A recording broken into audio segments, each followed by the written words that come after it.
अस्सलाम वालेकुम, welcome to Stars Academy जॉर्टन लाहौर। डियर स्टूडेंट्स, आज हमने नया अपना पार्ट्स ऑफ स्पीच स्टार्ट करना है और आज का पार्ट्स ऑफ स्पीच है हमारे पास क्या? एडजेक्टिव। एडजेक्टिव किसे कहते हैं? ऐसे words which are used to modify a noun, pronoun, gerund, etc.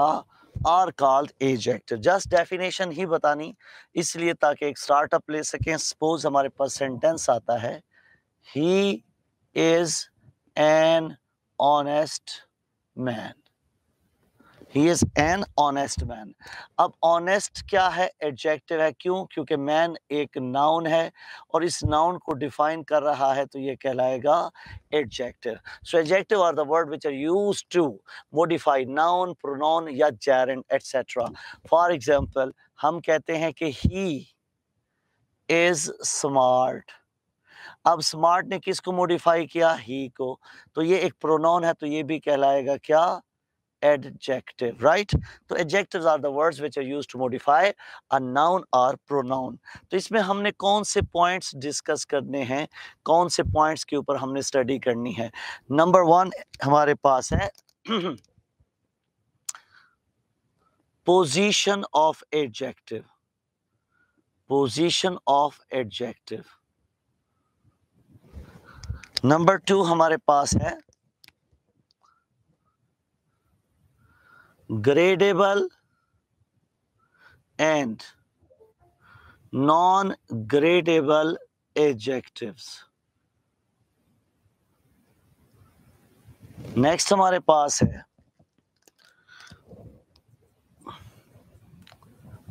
Regular and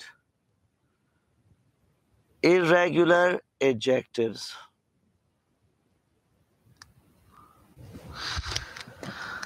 text लिखेंगे हम, usages of degrees of adjective. Next we have adjectives and articles. Next we have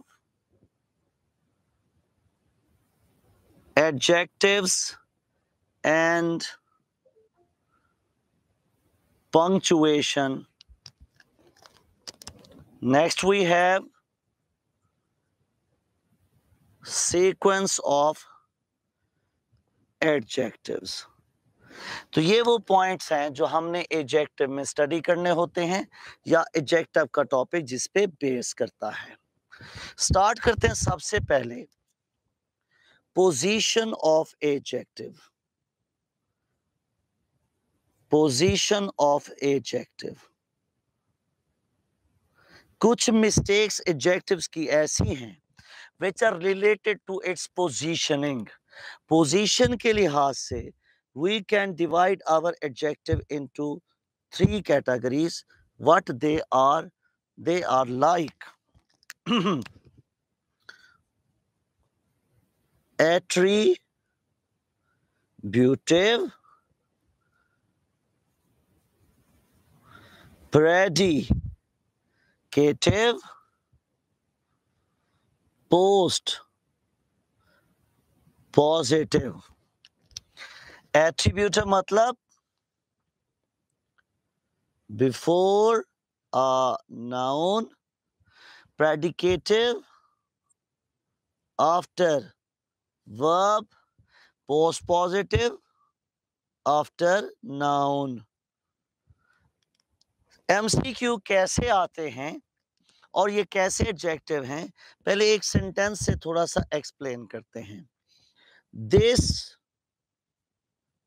is a place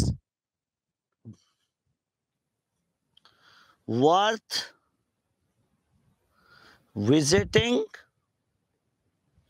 या This is a play. This is a worth visiting place, right. तो ये हमारे पास आ गया क्या, मुख्तलिफ किस्म के इसकी प्लेसमेंट्स। मुझे बताएं दोनों में से कौन सा ऑप्शन करेक्ट होगा। फर्स्ट वाला करेक्ट है। इसका मतलब है आपने दूसरे को इनकरेक्ट क्यों किया। And the answer will be simple, sir we can not use worth visiting before a noun. हम नाउन से पहले सर इसको यूज नहीं कर सकते। तो इसका मतलब क्या है, इसका मतलब है आप इसको पोजीशन के ऊपर रॉन्ग कर रहे हैं, पोजीशन के ऊपर आप इसे ड्रॉप कर रहे हैं। तो मैं कहूंगा क्या, बेसिकली ये जो वर्थ विजिटिंग था, वर्थ विजिटिंग, ये एक ऐसा एडजेक्टिव था that was related to worth visiting. हम कहते हैं this is called what, post positive, मतलब जो नाउन के बाद यूज हो सकता है। इसको हम कहते हैं प्लेसमेंट या पोजीशन के हवाले से मिस्टेक्स। फॉर एग्जांपल अब सबसे पहली लिस्ट देखिए, एट्रीब्यूटिव ओनली एडजेक्टिव, ऐसे एडजेक्टिव जो सिर्फ एट्रीब्यूटिवली यूज हो सकते हैं। एट्रीब्यूटिवली का क्या मतलब था, जो हमेशा नाउन से पहले भी आएंगे, उसके बाद नहीं आ सकते। जैसे हमारे पास वर्ड्स हैं, suppose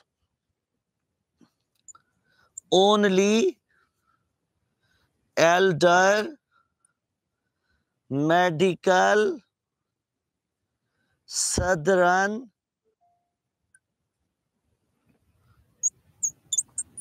particular,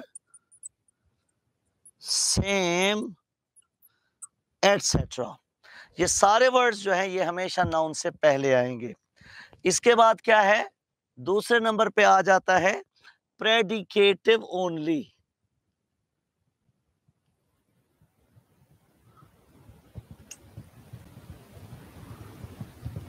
predicative only adjective. Predicative only adjectives क्या हैं, फॉर एग्जांपल जो हमेशा वर्ब के बाद यूज हो जाएंगे, मतलब ऐसे एडजेक्टिव्स हैं, एडजेक्टिव्स स्टार्टिंग विद ए, जो कि ए से स्टार्ट होते हैं, वो सारे एडजेक्टिव, जैसे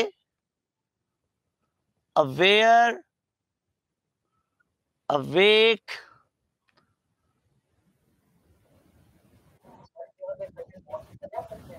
जी बेटा, कौन से वाले बेटे, ये वाले के ये वाले, ओनली वाला। हाँ जी, ये सिर्फ वर्ब के बाद आएंगे बेटा, ये देखो आफ्टर वर्ब, ये सिर्फ वर्ब के बाद आएंगे। अवेक, अवेयर, asleep, ablaze, ये सारे उसके बाद। अब कैसे सेंटेंस आएगा, फॉर एग्जाम्पल हम कहते हैं the asleep boy was found, incorrect. Correct कैसे करेंगे, the sleeping boy was found, ठीक है। या फिर they found a boy asleep, right. तो हम कहेंगे या इस पे आएगा स्लीपिंग, या फिर अगर हम यूज करेंगे तो डायरेक्ट एक और भी पैटर्न लिख सकते हैं, द बॉय वॉज asleep, ये भी करेक्ट हो जाएगा। ये सारे ऐसे वर्ड्स हैं जो यूज होंगे आफ्टर वर्ब। इसके बाद नेक्स्ट कैटेगरी क्या है, third category, that is post positive only adjective. Post positive only adjective, इसमें क्या है जी, ये होंगे हमेशा आफ्टर आ नाउन, जो हमेशा नाउन के बाद यूज होंगे। कौन कौन से हो सकते हैं? फॉर एग्जाम्पल हमारे पास जैसे वर्ड्स हैं वर्थ प्लस VING, ठीक है। हमारे पास है कंसर्न्ड, ठीक है। और इसी तरीके से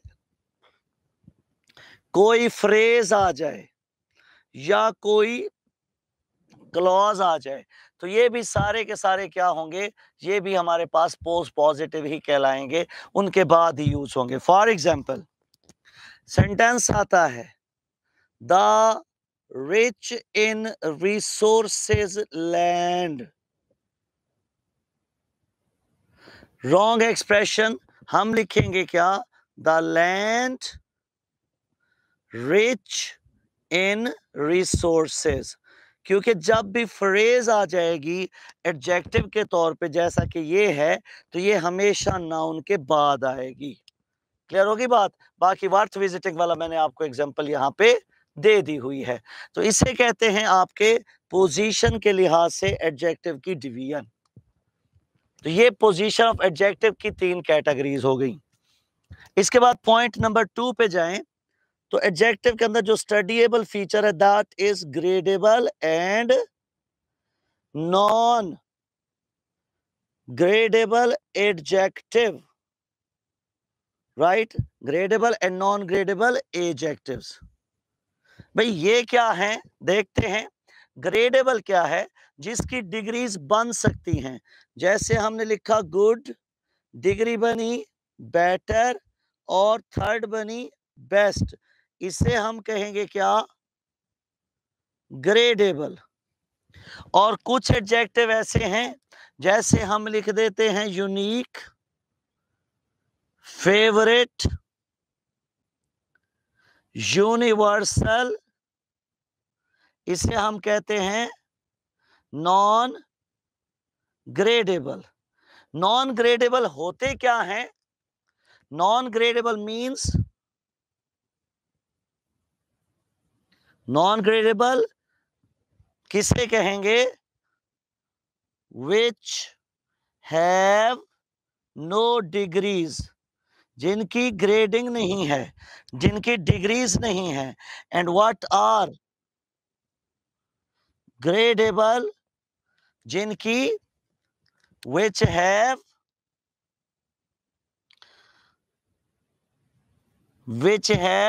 डिग्रीज, जिनकी डिग्रीज होती हैं। अब हमारे पास हमने तो आज तक यही पढ़े हैं लेकिन इतने नहीं हैं।